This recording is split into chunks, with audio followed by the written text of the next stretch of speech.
Rekod tanpa kalah JDT dalam Liga Super terus bertahan tanpa dicabar sesiapa. Ini selepas tuan rumah mencatat kemenangan 3-1 ke atas Kedah di Stadium Sultan Ibrahim hari ini. Babak pertama menyaksikan JDT menyerang bertubi-tubi pasukan pelawat sejak wisil perlawanan ditiup. Bagaimanapun, semua percubaan mereka tidak mengenai sasaran. Ketumpulan barisan serangan JDT mengakibatkan Helang Merah mendahului, menerusi lambungan cantik Ronald Ngahwanja pada minit ke-45. Selepas rehat, pasukan bimbingan Hector Bidoglio itu cuba bangkit. Hasilnya, Berson da Silva menyempurnakan penalti pada minit ke-50 bagi menyamakan kedudukan untuk tuan rumah.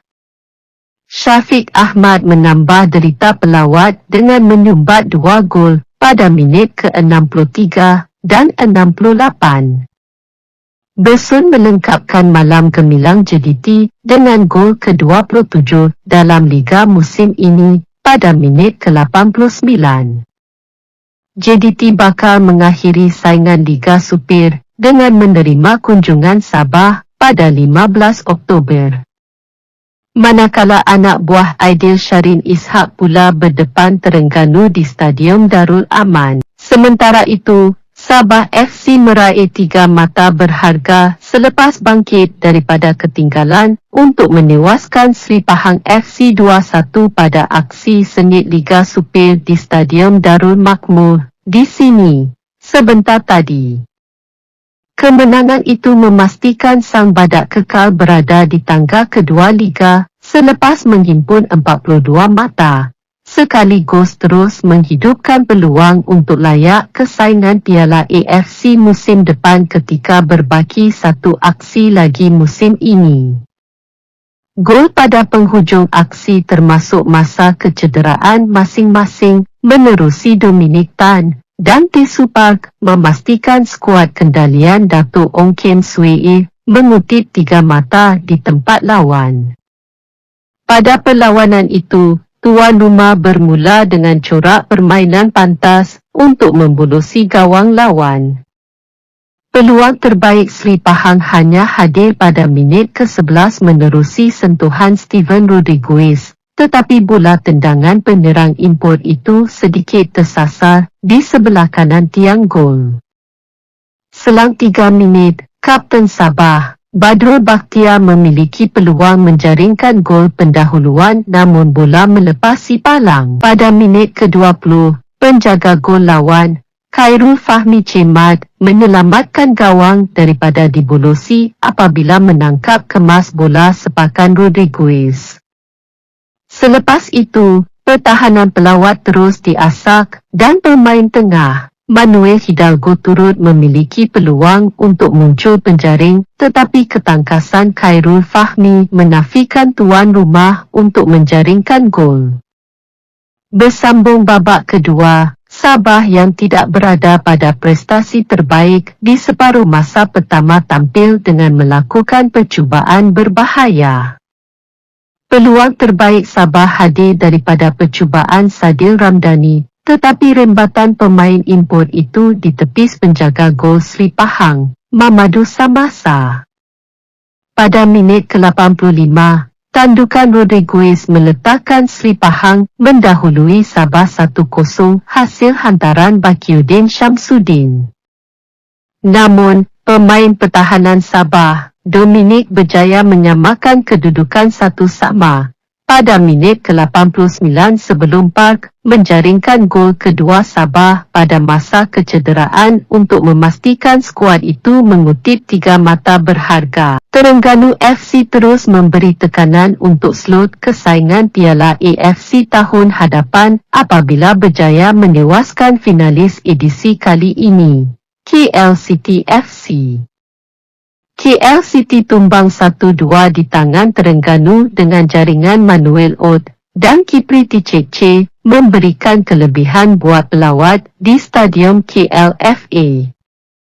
Dalam misi memburu 3 mata penting, Terengganu tidak berlengah dalam membina asakan ke kubu tuan rumah apabila sejak whistle permulaan telah memulakan tekanan.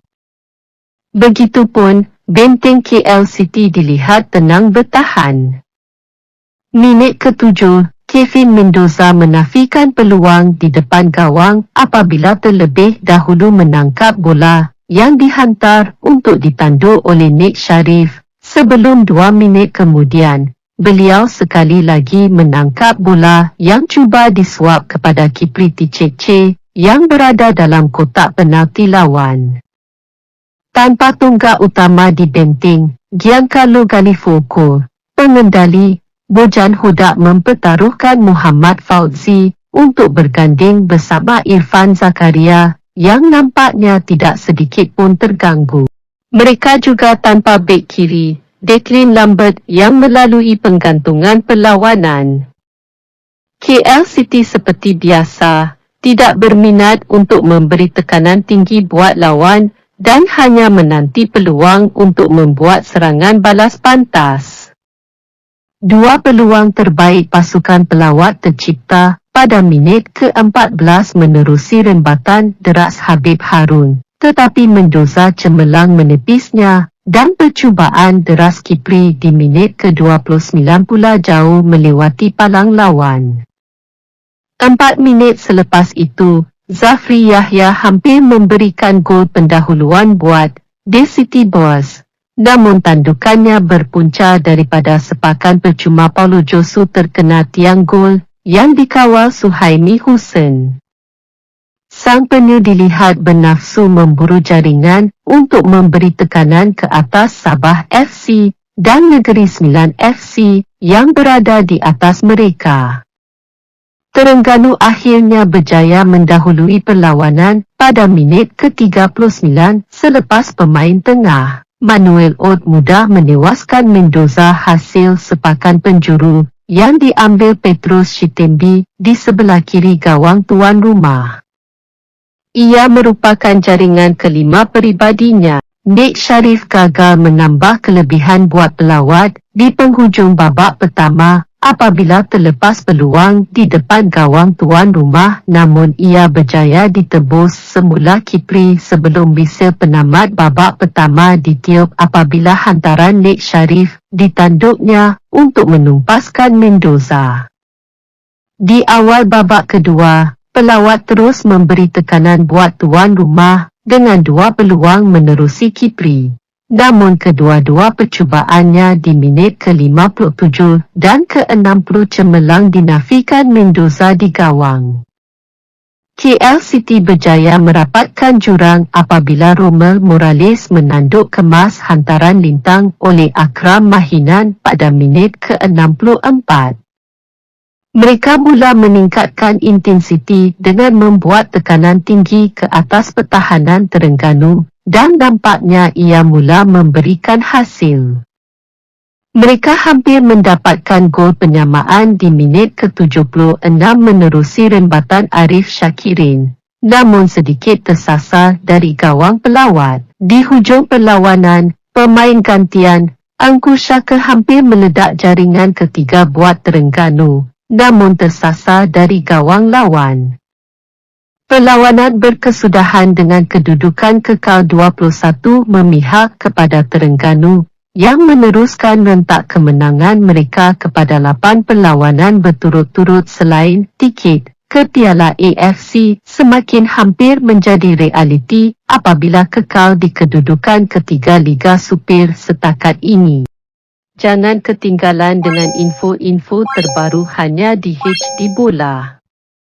Yang belum mengikuti lagi, sila tekan simbol subscribe, sertakan butang loceng notifikasi untuk dapatkan info baru di sini. Klik butang suka kalau anda berkenan video ini ya. Yang sudah menekan subscribe, rajin-rajinkan tangan anda untuk mengkomen di ruang komen, bersertakan kongsikan video ini jika ada bermanfaatnya. Itu saja, terima kasih.